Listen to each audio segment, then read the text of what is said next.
Well, welcome, and thank you for joining us for another edition of the Leadership Cafe, where we talk with extraordinary people leading remarkable businesses. And we're your hosts, Michael Couch.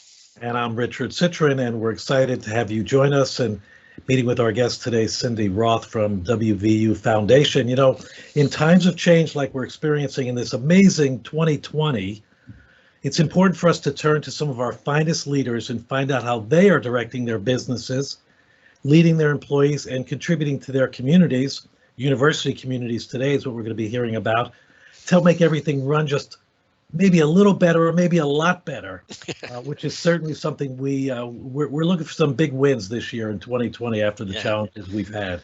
Yeah, I'd vote for a lot better there, Richard. Yeah. So, yeah. Before we get too far along, we want to make sure we thank our sponsor and Vaco, Global Talent Solutions company. We really appreciate their support and sponsorship of the Leadership Cafe.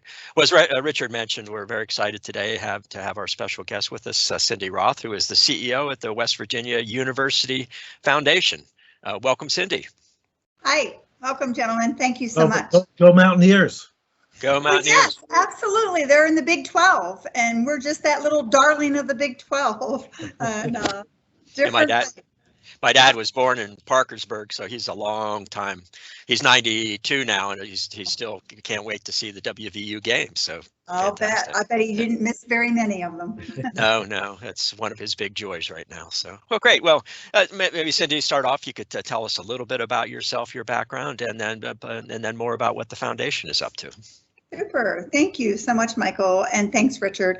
Good morning, everyone. I'm Cindi Roth, and I have the deep privilege of serving as the president and CEO of the WVU Foundation.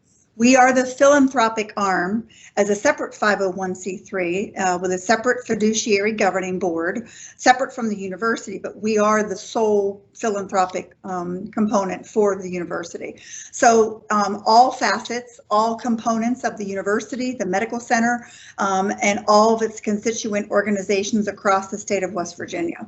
And so we have, so I say we raise it, we invest it, we give it back. That fits on a t-shirt. So that's really what we do. So I have a very large, we have a large fundraising team.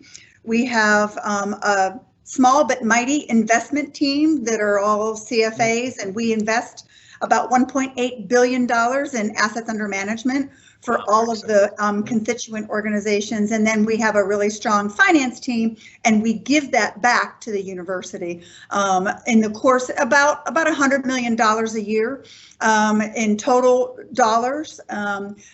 You know, we of course raise money for an endowment, but this past year in the course of a pandemic, who knew, we had our best fundraising year in the history of the university. That's fantastic. And what do you attribute that to? You know, that's a really good question, Richard, because I think, you know, in the last quarter, we have been virtual. We are in a full virtual mode. Our offices have been closed since March 16th. But there's momentum that continues to happen. And we know that there are blessed alums and friends and corporations and foundations that still want to give to the right cause, right? They want to help students, they want to help scholarships, etc. And now more than ever, some of these kids, you know, are worried about where I will get my next meal. They might have lost, their parents could have lost their jobs, they may not have had money for rent, and they may have to stop their college. So we put out in the spring all like a call for everyone, and we're doing this thing called We Are Stronger Together, and the rallying cry to have Mountaineer Nation, as I call it, nationwide and internationally, to give, so to help emergency funds for these kids so they don't have to leave. And that, I think, has really helped. But I mean, we blew the socks off of our goal of 150 million. We raised $197.8 million in gifts and pledges ending June 30th. And that's, how do you do that in a pandemic? So that's our story. And we're really happy and proud to tell that, but humbly, because there's a lot of suffering out there. So Right. Yeah.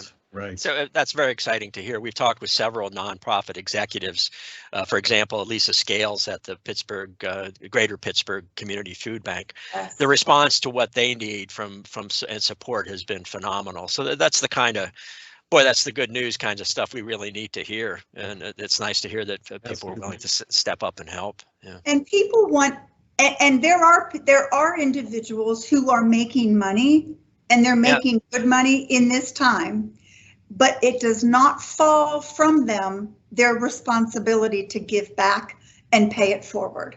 And I'm in my 7th year here, and we've made so many transformative changes.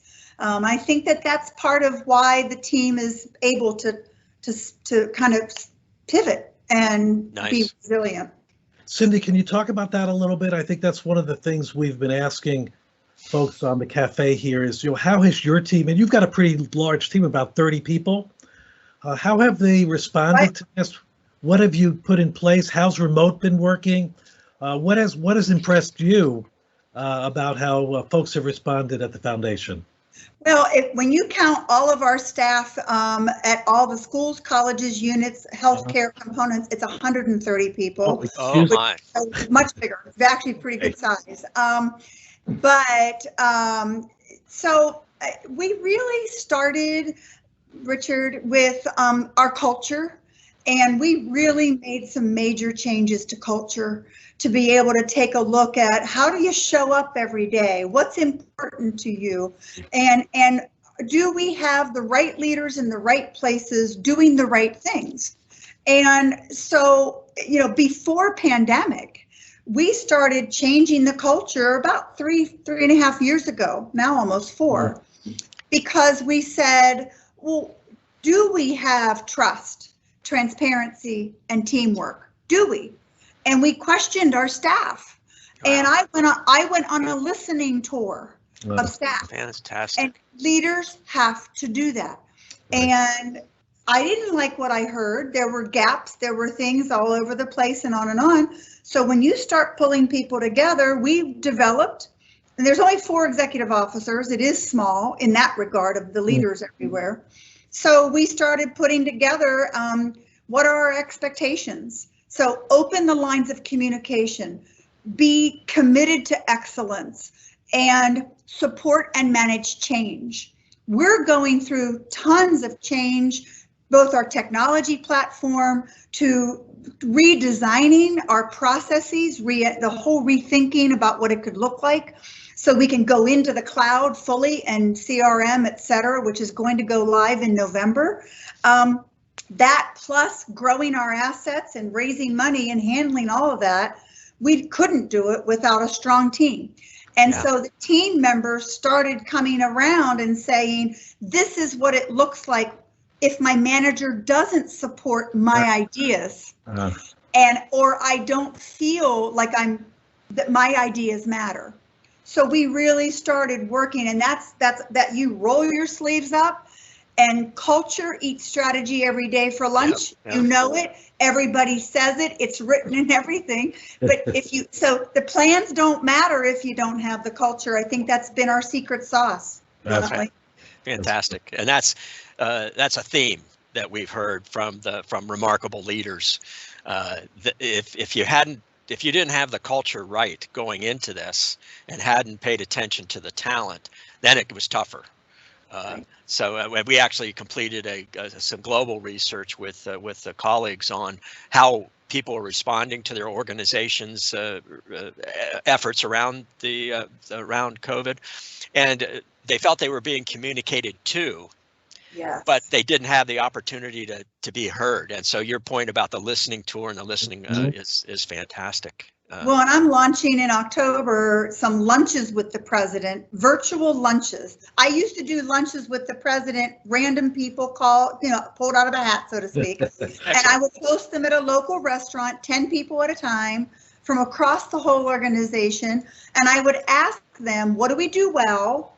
What do we not really do well? And if that field is blank, how would you paint it? If the canvas is blank, what should we be doing, right? Excellent. And But we aren't doing that. The restaurants are takeout only. The staff are juggling their work life and family life balance is out of balance because, you know, daycares have closed, kids are remote. No, they're not remote. They're hybrid. They're this. So letting them work from home is their blessing, which is, I feel good about that. So we're going to start now doing lunches online virtually because we miss each other. We're relational. We're relational, man. That's your business. It's our business. It's what we do. So yeah, we had one CEO who was doing that and had lunches delivered to the people, and then they had lunch together. We thought that was a great idea. That would be kind of costly for us.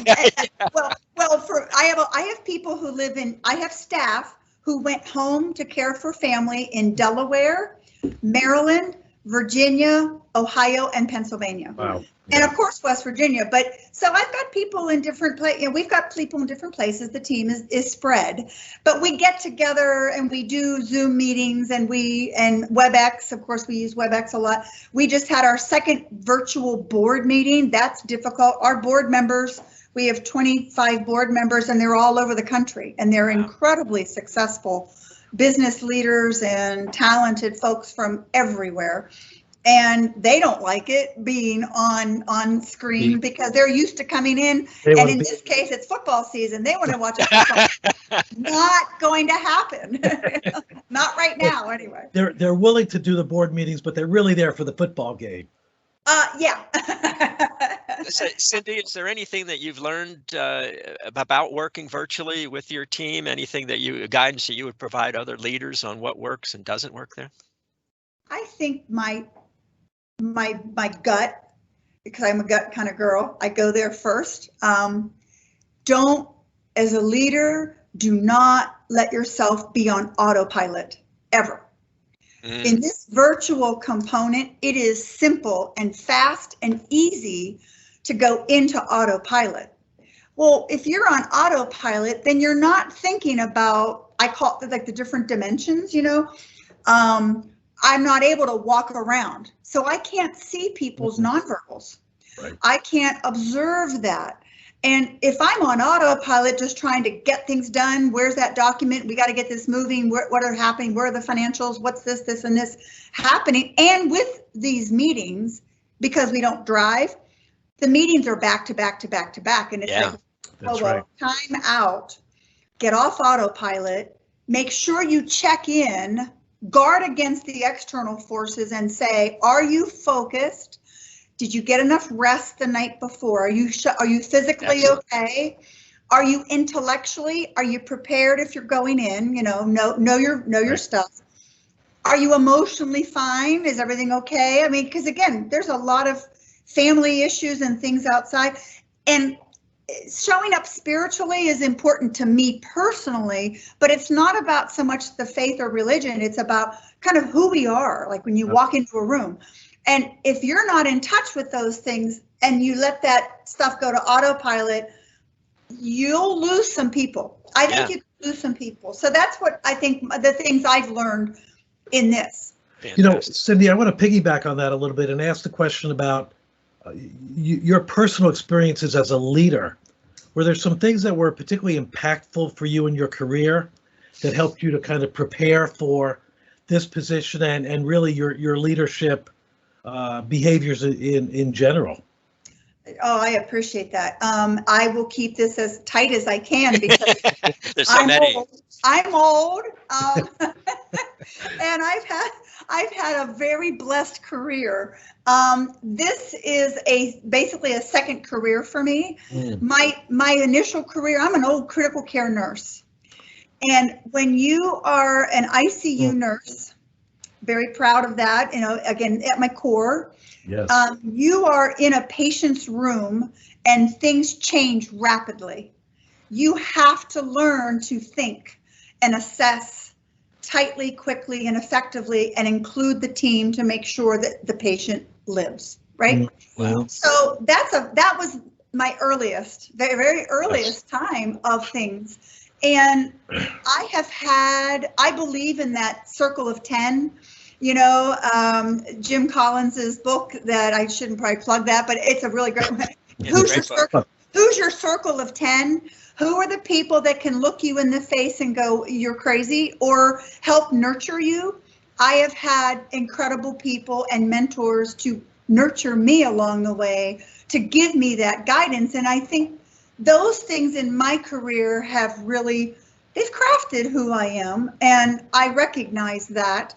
And I've had loss, and when you have loss, personal loss, be it parents, I've had 2 siblings pass, my parents have passed, but I've also lost a job where I was knocking it out of the park. All these results, right? You live and die by outcomes.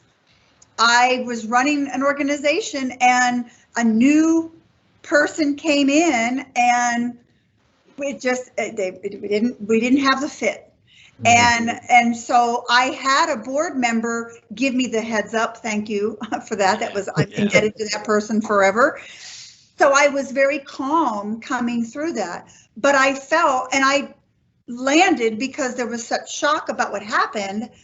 I landed so softly. I had 3 opportunities in a really short time. Right. And again, but I had a friend call me and say, congratulations. I said, what do you mean?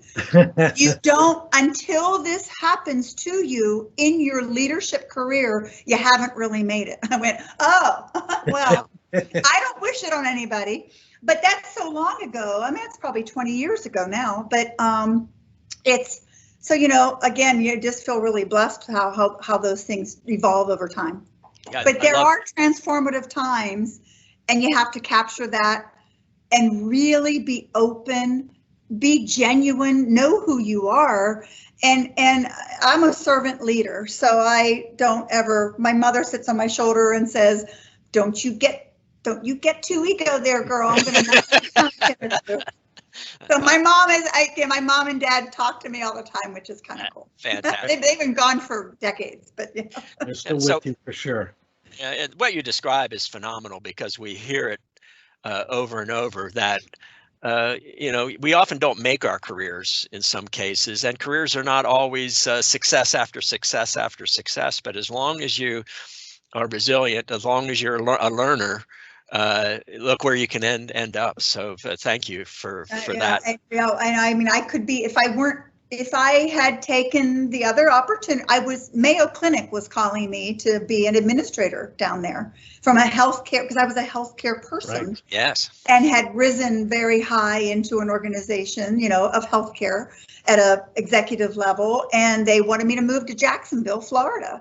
And somebody called me and said, a birdie told us you might leave Pittsburgh. I'm an old Pittsburgh girl.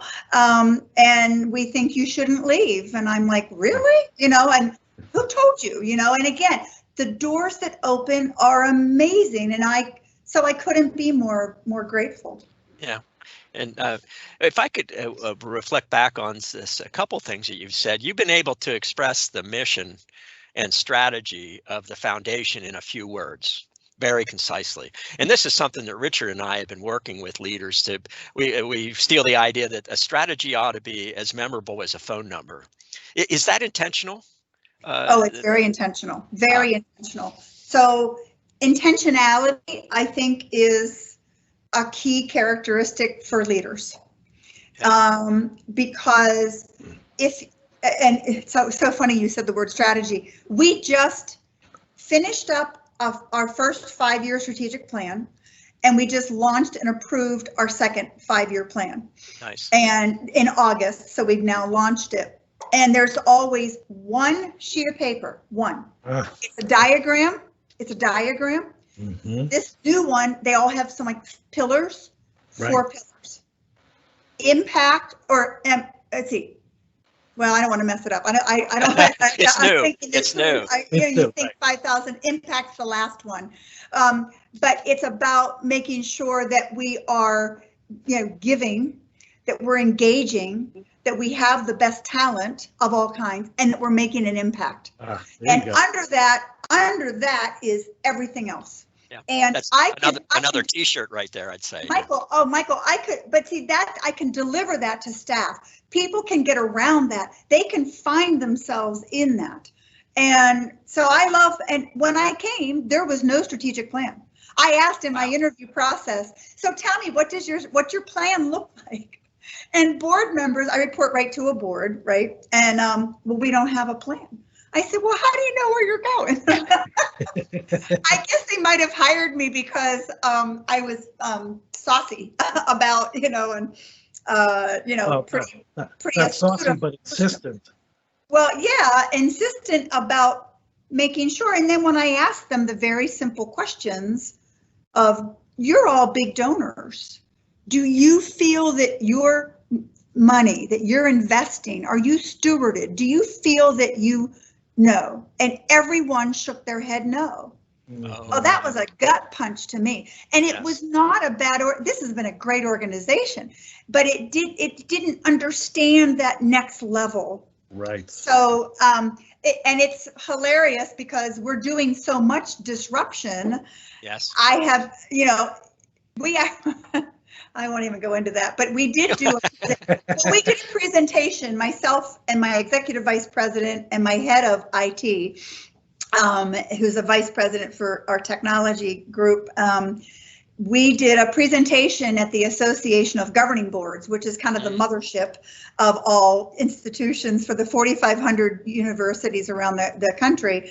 And it was called the Transformative Power of Disruption. Sometimes you have to slow down to speed up. Oh, yes. And we just did that 2 years ago, and it was such to tell our story, and it was pretty fun. So excellent. Well, Cindi Roth, we want to thank you for joining us today. This has been an amazing. Do we have to stop? I'd like to. We don't want too much of the president's time here. Yes. But your comments about culture, about contribution, about servant leadership, all of that, your personal experiences have been amazing, and I think there's great ideas that you've shared with our listeners today. What's a good way, Cindi, for people to reach the foundation, to reach you in case they have questions or follow-ups, or probably want to make a donation after this? Oh, we would love it. Of course we would. Well, my email is always the easiest, although you could go to our website, which is easy too, but my email is CROTH@WVUF, as in foundation.org. And I'm happy to answer questions, because I think getting the next generation of leaders is critical. And because I want to retire someday. So again, I'm not sure they're going to let you, Cindi. I think they don't. They've been. Like I said, I'm extraordinarily blessed. They want me to stay longer, and I'm like, wow, that's nice, but I still want to retire someday. Hey, Cindi, as a thank you for joining us, Michael and I want to send you a copy of our new book, Strategy Driven Leadership. Get that off to you. We also want to thank again our sponsor, VACO, for helping make the Leadership Cafe an important place for us to meet such amazing CEOs like Cindi Roth. Thank you so much for joining us. Remember, you can hear the podcast on Michael's website and my website, as well as the VACO website. We'll have it posted on our LinkedIn posts, and we hope we can get you and the foundation to support it on your social media sites as well, Cindi, when we release this in a few weeks. We also want to thank our producer director extraordinaire, Michelle Jaroszewski, for providing such amazing support. And for all of us at the Leadership Cafe, thanks for joining in. I'm Richard Citron.